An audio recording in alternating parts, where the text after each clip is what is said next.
والصلاة والسلام على عباده الذين اصطفى خصوصا على أفضلهم وخاتم النبيين محمد الأمين وعلى آله وأصحابه أجمعين.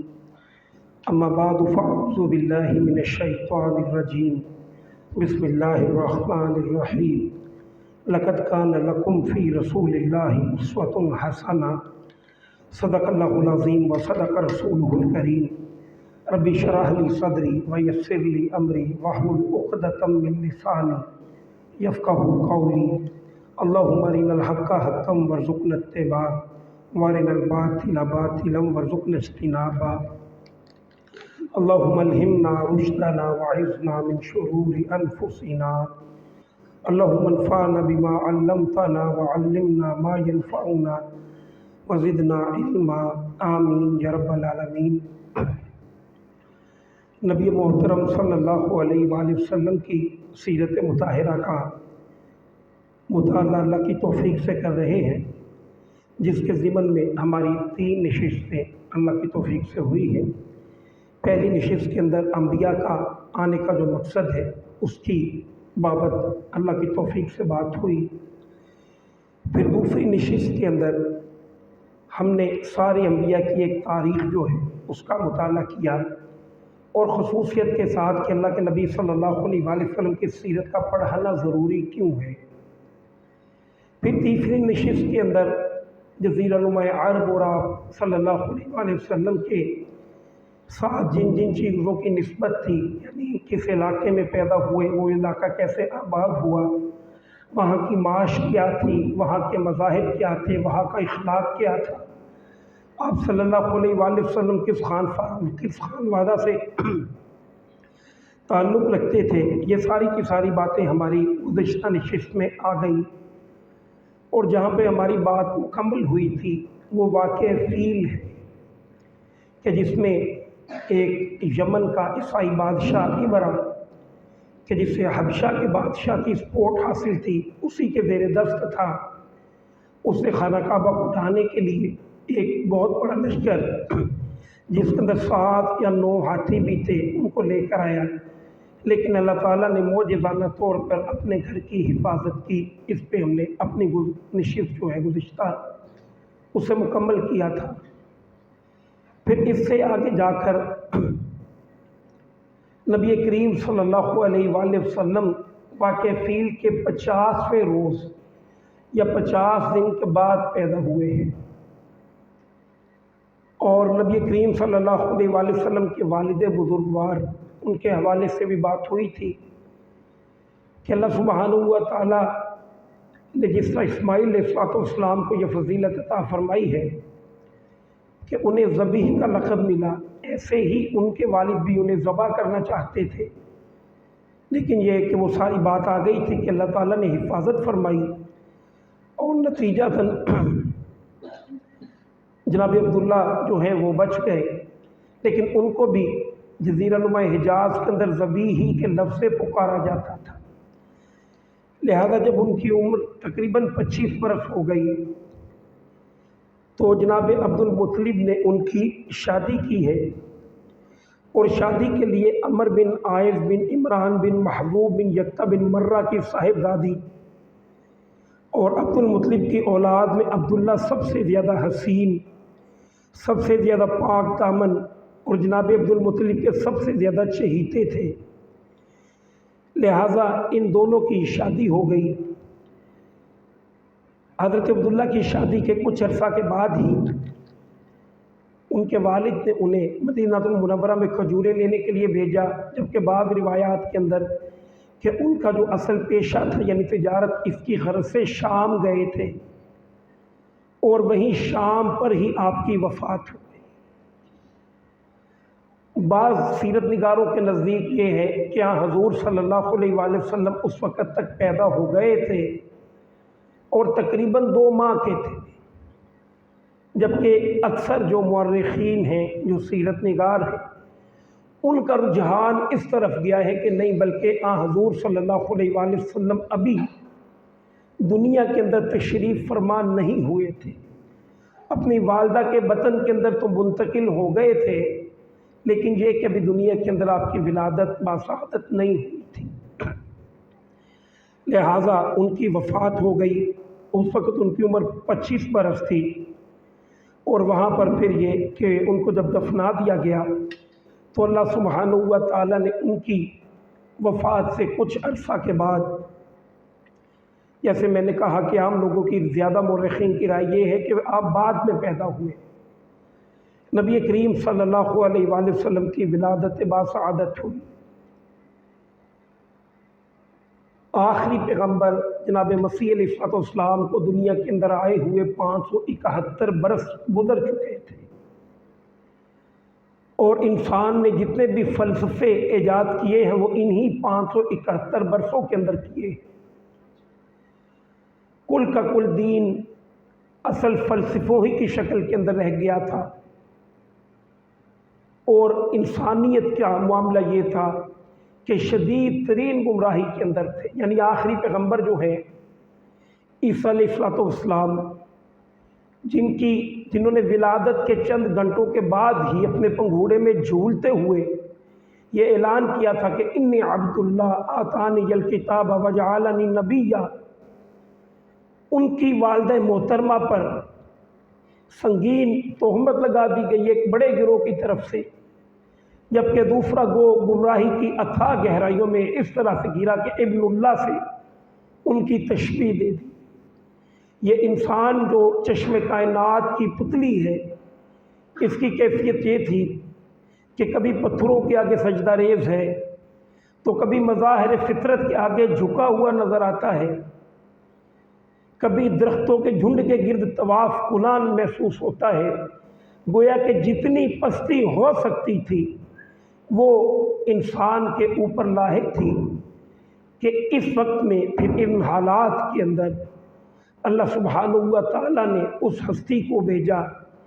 کہ جس کا تعارف اللہ تعالیٰ نے رحمت للعالمین کہہ کے لوگوں سے متعارف کروایا، جس کے اسوے کو اللہ سبحانہ و تعالیٰ نے کامل اسوہ قرار دیا۔ حضور صلی اللہ علیہ وآلہ وسلم کی بعثت تمام انسانوں کے لیے ہوئی، اور جس روز آپ پیدا ہوئے ہیں